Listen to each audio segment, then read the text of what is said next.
Police స్టేషన్లలో ఎరువు బస్తాలు అమ్మింది కాంగ్రెస్ రాజ్యం మీ అందరికీ తెలుసు. ఆనాడు దొరికేది కాదు. ఇవాళ కావాల్సినంత పుష్కలంగా ఎరువు బస్తాలు, కల్తీ లేని విత్తనాలు, కల్తీ ఎవడైతే విత్తనాలు అమ్ముతాడో వాళ్ళ మీద పీడీ యాక్ట్ పెట్టి జైళ్ళలో దోస్తూ ఉన్నాం. నిర్దాక్షిణ్యంగా చర్యలు తీసుకుంటా ఉన్నాం. ఆ విధంగా కల్తీ విత్తనాలు తగ్గినాయి. పుష్కలంగా ఎరువులు అందుబాటులో ఉన్నాయి. పెట్టుబడి సాయం చేతిలో ఉంది. 24 గంటల కరెంటు ఉంది. బ్రహ్మాండమైన పంటలు పండి 3 కోట్ల టన్నుల వరి ధాన్యం తెలంగాణ పండిస్తూ ఉందని నేను మనవి చేస్తూ ఉన్నా. రాబోయే రోజులలో సీతారామ ప్రాజెక్టు కంప్లీట్ కాబోతా ఉంది. సీతారామ ప్రాజెక్టు పాలేరుకు లింక్ కాబోతా ఉంది. ఒకసారి అది వచ్చిందంటే సాగర్ కెనాల్ కింద ఉన్న ఆయకట్టు కూడా ఖమ్మం జిల్లాలో శాశ్వతంగా కరువు పీడ, నీళ్ల పీడ తీరిపోద్దని చెప్పి నేను మనవి చేస్తూ ఉన్నాను.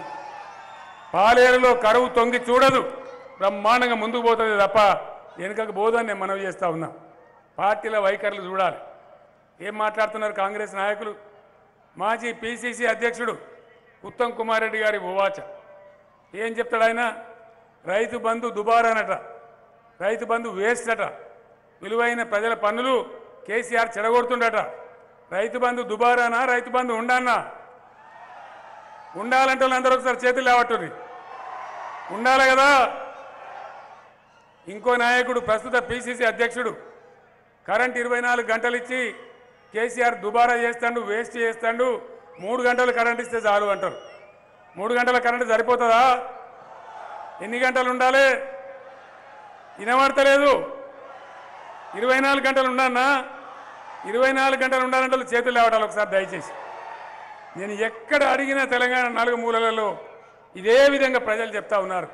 కానీ కాంగ్రెస్ నాయకుల వైఖరి రైతు బంధు వేస్తూ ఇయ్యద్దు, మంచిగా మనం పంచుకొని తినాలి ఇయ్యద్దు. కానీ రైతు బీమా వేస్తూ కరెంట్ 24 గంటలు ఇయ్యద్దు, మనం మాత్రం హైదరాబాద్లో ఎయిర్ కండిషన్లలో ఉండాలి. ఇది వీళ్ళ నీతి. దయచేసి పొరపాటున కనుక కాంగ్రెసే గెలిస్తే ఏం జరుగుతుంది? రైతు బంధుకు రామ్ రామ్, దళిత బంధుకు జై భీమ్, కరెంటు కాట కలుస్తుంది. కైలాసం వైకుంఠపాలి ఆటలో మళ్ళా పెద్దపా మింగినట్టు అవుతుంది. మళ్ళీ మొదటికి వస్తుంది కథ. ఏ గతి కావన్నో ప్రజలు నిర్ణయం చేయాలి. ఎందుకంటే ఇక్కడ ఈ జిల్లాలో ఒకరిద్దరు బహురూపుల నాయకులు ఉన్నారు. వాళ్ళకు డబ్బు అహంకారం, డబ్బుతో మేము ఎవరినైనా కొనగలం, ఏదైనా సరే చేయగలం అని అహంకారపూరిత మాటలు మాట్లాడుతూ ఉన్నారు. ఏం మాట్లాడతారు వాళ్ళు? ఆ నాయకులు ఎవరు? పాలేరులోనే నిలబడాలని ప్రయత్నం కూడా చేస్తూ ఉన్నారు. ఏం మాట్లాడతారు? బీఆర్ఎస్ ఎమ్మెల్యేలను అసెంబ్లీ వాకిలి కూడా దొక్కనియేమో అని మాట్లాడుతూ ఉన్నారు. మీరందరూ అనుకున్న తర్వాత ఎవరు దొక్కుతారు వాకిలి? అసెంబ్లీ వాకిలి మీరందరూ అనుకుంటే దుమ్ములు ఇవ్వదా?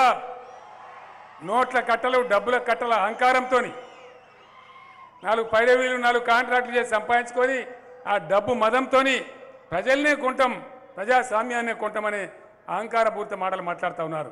ఇది రాజకీయమా? దీన్ని రాజకీయం అనుకోవచ్చునా? వీళ్ళు ఏం చేస్తారు?